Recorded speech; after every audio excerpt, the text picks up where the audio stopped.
In this module, we will look at some of the barriers to achieving fluent reading skills in second language. So now we will look at some. Now let's have a look at some of the questions, and these questions are important.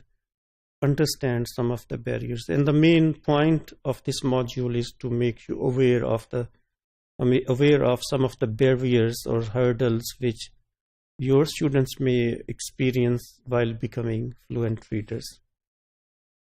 So when do students become fluent users of a language? The first question. The second, what's the crossover point? And does it happen in class or everyday language use? For example, if I claim myself as one of the fluent readers in English, so did it happen in the classroom? Was it the class which promoted it, or was it my own personal effort outside the classroom?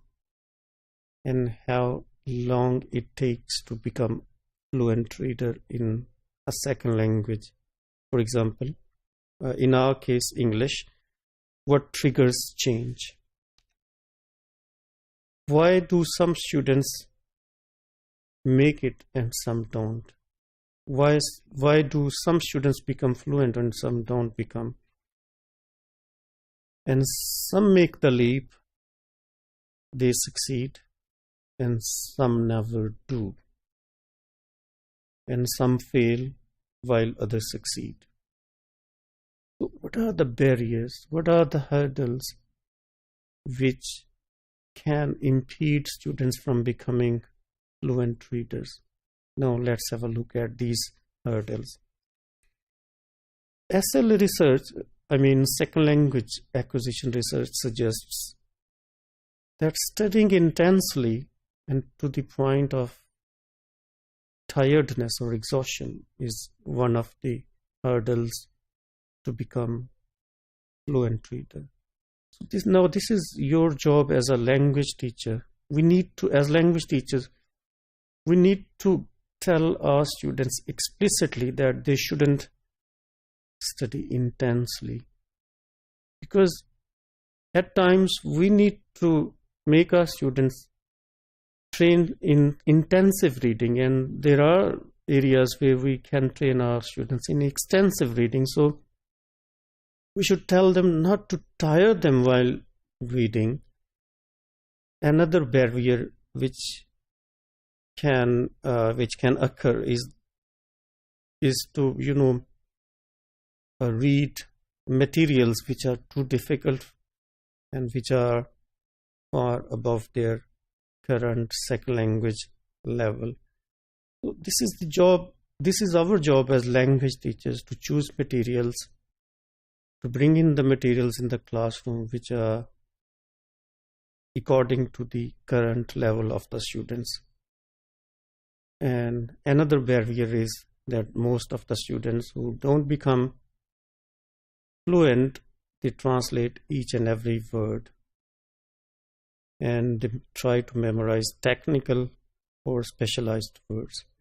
So there's good readers don't memorize or translate old texts, or fluent readers don't memorize technical or specialized words. They just try to infer their meaning in their particular context. So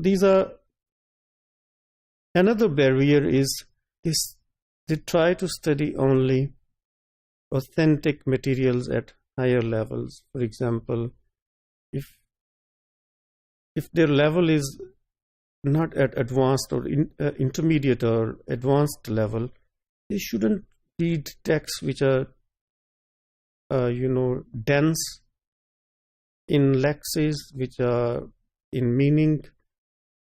So they should avoid long texts in favor of another barrier is they try to avoid longer texts in favor of short. So just keep in mind that short text may not always be useful for developing fluency amongst our students.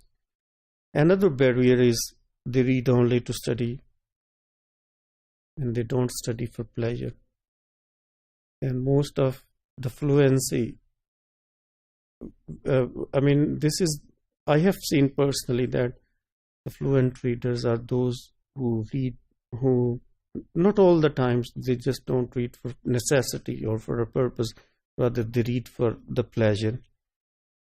Another barrier which we should become aware of as language teachers is that the slow reading, using pencil or finger to keep track of what's being read. So far we have looked at some of the definitions of reading in the previous module, and in this module we have looked at some of the barriers. So the purpose of discussing the barriers which impede students from becoming fluent readers, the purpose is just to become, as language teachers, to become aware of what are the barriers and how we can help students overcome these barriers. And overcoming these barriers would be a step forward to become fluent reader.